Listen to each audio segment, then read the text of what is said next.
آنکھیں بوگی ابرو بوگی چہرہ بھی بوگی ہے، انداز تکلم بوگی لہجہ بھی بوگی ہے، دیکھو بغور سر پہ امامہ بھی بوگی ہے، اے جانشین قاری کو خالد کے جان کائنات میں جس کو بھی ملا جو بھی ملا محمد مصطفیٰ کا صدقہ، ابو بکر صدیق کی صداقت مصطفیٰ کا صدقہ، عثمان کی سخاوت محمد مصطفیٰ کا صدقہ، علی المرتضیٰ کی شجاعت۔ اگر فرعون اٹھتا ہے تو موسیٰ کی عصا بن جا، اگر فرعون اٹھتا ہے تو موسیٰ کی عصا بن جا، زمانے کے لیے کچھ کر کہ انداز وفا بن جا، کبھی خالد کبھی زرار سی جرأت بھی پیدا کر، کبھی خالد کبھی زرار سی جرأت بھی پیدا کر، کبھی ایما کی آتش میں عمر سا دبدبا بن جا، اور نبی کے عشق میں حسان سا ماحول پیدا کر، نبی کے عشق میں حسان سا ماحول پیدا کر، کبھی ایما کی آتش میں عمر سا دبدبا بن جا، اور اپنی ہر ایک صدا میں بلالی لہج پیدا کر، اپنی ہر ایک صدا میں بلالی لہج پیدا کر، علی کا جوش بن جا، عثمان کی حیا بن جا، اور یہ دنیا انقلابی زندگی چاہتی ہے اے جوان، یہ دنیا انقلابی زندگی چاہتی ہے اے جاوید، کچھ ایسا کام کر کہ زمانے سے جدا انتم الاعلون ان کنتم مؤمنین۔ صدق اللہ مولانا العلی۔ وہ معزز تھے زمانے میں مسلمان ہو کر، وہ معزز تھے زمانے میں مسلمان ہو کر، اور ہم خوار ہوئے تارک قرآن ہو کر۔ محترم بزرگوں اور نوجوان ساتھیوں، آج میری گفتگو کا موضوع مسلمانوں کی تباہی اور اس کا علاج ہے۔ آئیے اس موضوع کے تحت ہم اپنے شاندار ماضی پر ایک نظر ڈال کر مستقبل کی تعمیر و ترقی کا سامان تلاش کریں۔ قرآن کریم میں رب ذوالجلال کا ارشاد ہے وَأَنْتُمُ الْأَعْلَوْنَ إِن كُنتُم مُؤْمِنِينَ، کہ تم ہی سر بلند رہو گے اگر تم مومن ہو۔ یہ ارشاد باری تعالی ہماری پوری تاریخ کا نچوڑ ہے، یہ ارشاد باری تعالی ہماری پوری تاریخ کا اختصار ہے، اور اسی میں ہماری ترقی کا راز مضمر ہے، اسی میں ہماری ترقی کا راز چھپا ہوا ہے۔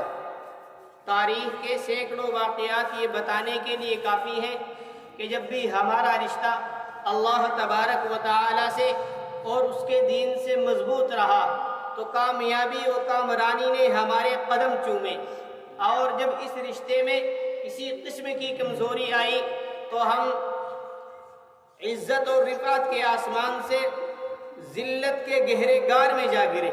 تاریخ ہمارے سامنے جنگ بدر کی مثال پیش کرتی ہے۔ جنگ بدر میں جو کامیابی ہوئی وہ صرف اسی رشتے کی مضبوطی کی بنیادی کی وجہ پر ہوئی، ورنہ تو اگر کامیابی ہوتی تو کفار مکہ کو ہوتی، کیونکہ کفار مکہ تقریباً 1000 تھے اور بڑے جوش و خروش کے ساتھ تھے۔ ان کے پاس 200 گھوڑے، 700 اونٹ، اور سب کے پاس تلواریں اور دیگر جنگی ہتھیار موجود تھے۔ ابو جہل، عتبہ، شیبہ، حنظلہ، امیہ ابن خلف جیسے شجاعت کے پیکر اور آزمودکار تھے۔ ادھر بیچارے مسلمان کل تعداد 313، کل تعداد 313، سواری کے لیے کل 2 گھوڑے اور 70 اونٹ موجود ہیں۔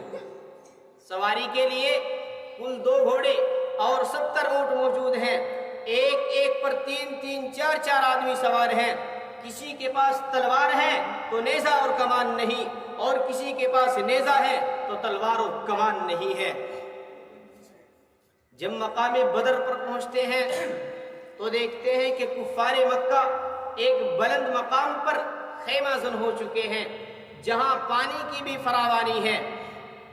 مسلمانوں کو ایسی جگہ پر خیمہ زن ہونا پڑا کہ جہاں نہ تو پانی ہے، اگر کسی شخص کو پیاس لگے تو ایک گھونٹ پانی پینے کو نہ ملے۔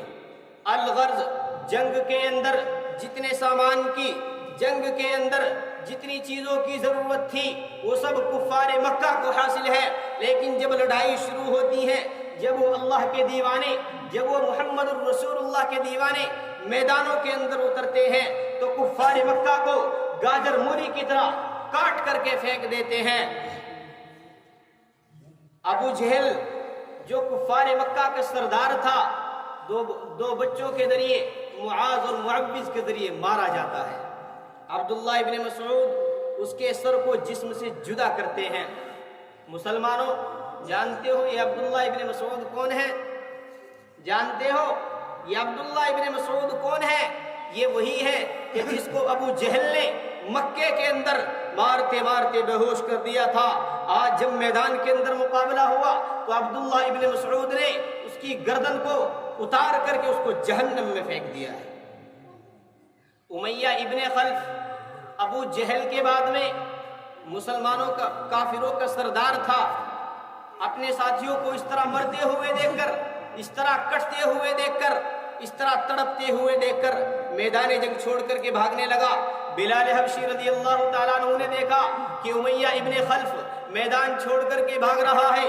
بلال حبشی رضی اللہ تعالیٰ عنہ اس کے پیچھے گئے، وہ گھوڑے پر سوار تھا۔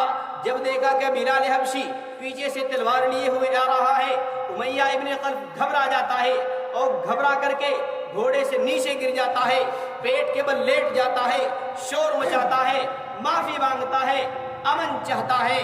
لیکن بلال حبشی رضی اللہ تعالیٰ عنہ اس کے پیٹ پر تلوار چلا دیتے ہیں اور اس کو کاٹ کر کے جہنم میں پھینک دیتے ہیں۔ مسلمانوں، جانتے ہو یہ بلال حبشی کون ہے؟ یہ بلال حبشی کون ہے؟ اسی امیہ ابن خلف کا غلام تھا۔ مکے کے اندر جب مسلمان ہوا، مکے کے اندر جب مسلمان ہوا تو امیہ ابن خلف بلال حبشی کو ایسی ایسی سزائیں دیا کرتا تھا۔ کبھی مکے کے اندر، آج بھی تم وہاں چلے جانا، وہاں گرمی بہت زیادہ ہوتی ہے، وہاں گرمی بہت زیادہ ہوتی ہے، ریتیلی زمین ہے، گرمی وہاں اتنی ہوتی ہے کہ ہمارے یہاں جو مکی ہوتی ہے نا، مکی کیا بولتے ہیں اس کو، ککڑی جس کو بولتے ہیں، مکی کے دانے، اگر یہاں زمین پر ڈال دی جائے نا وہاں عرب کے اندر، تو اتنی گرم ریت ہوتی ہے کہ اس کو بھون دے گی۔ اس زمین پر بلال حبشی رضی اللہ تعالیٰ عنہ کو امیہ ابن خلف لٹا دیتا ہے اور سینے کے اوپر پتھر کی بڑی چٹان رکھ دیتا ہے، جس کی وجہ سے یہ حرکت نہ کر سکے۔ اگلے دن پیروں میں زنجیریں باندھ کر، راتوں کو زنجیریں باندھ کر پیروں کے اندر کوڑے لگاتا ہے۔ اگلے دن پھر اسی طرح کرتا ہے، پیروں کے اندر زنجیر باندھی اور مکے کی گلیوں میں گھسیٹا جاتا ہے۔ لیکن بلال حبشی ایک ہی لفظ ان کی زبان پر جاری ہوتا ہے اور وہ تھا احد احد، اللہ ایک ہے، اللہ ایک ہے۔ میرے بھائی، آج جب وہ امیہ ابن خلف میدان کے اندر سامنا ہوتا ہے، جب میدان کے اندر سامنا ہوا تو بلال حبشی رضی اللہ تعالیٰ عنہ کو اس نے دیکھا اور میدان جنگ چھوڑ کر کے بھاگنے لگا۔ بلال حبشی پیچھے گئے اور کاٹ کر کے جہنم کے اندر پھینک۔ مسلمانوں، یہ کون سی چیز تھی کہ جس نے غلام کو غالب کر دیا اور جس نے آقا کو مغلوب کر دیا؟ سچ فرمایا ہے اللہ تبارک و تعالی نے، وَأَنْتُمُ الْأَعْلَوْنَ إِن كُنتُم مُؤْمِنِينَ، کہ تم ہی سربلند رہو گے اگر تم مؤمن ہو۔ آج اللہ تبارک و تعالی نے فرمایا کہ عزتیں، رفعتیں، بلندیاں تمہارے قدم چومیں گی، حکومتیں تمہارے ہاتھ میں ہوں گی، لیکن اللہ تبارک و تعالی نے ایک شرط لگا دی ہے۔ اللہ تبارک و تعالی نے ایک شرط لگا دی ہے۔ وہ شرط کیا ہے؟ وَأَنْتُمُ الْأَعْلَوْنَ إِن كُنتُم مُؤْمِنِينَ، کہ تم ہی سربلند رہو گے، ہر چیز تمہارے ہاتھوں میں عطا کر دوں گا۔ ایک شرط ہے، وہ شرط یہ ہے کہ تم پکے سچے مسلمان بن جاؤ۔ وہ شرط کون سی ہے؟ کہ تم پکے سچے مسلمان بن جاؤ۔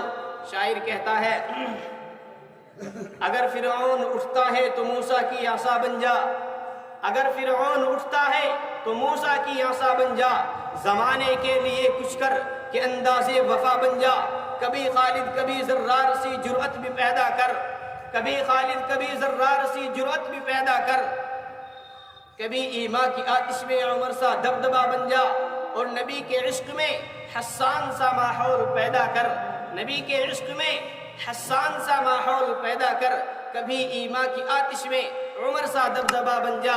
اور اپنی ہر ایک صدا میں بلالی لہج پیدا کر، اپنی ہر ایک صدا میں بلالی لہج پیدا کر، علی کا جوش بن جا، عثمان کی حیا بن جا، اور یہ دنیا انقلابی زندگی چاہتی ہے اے جوان، یہ دنیا انقلابی زندگی چاہتی ہے اے جاوید، کچھ ایسا کام کر کہ زمانے سے جدا بن جا۔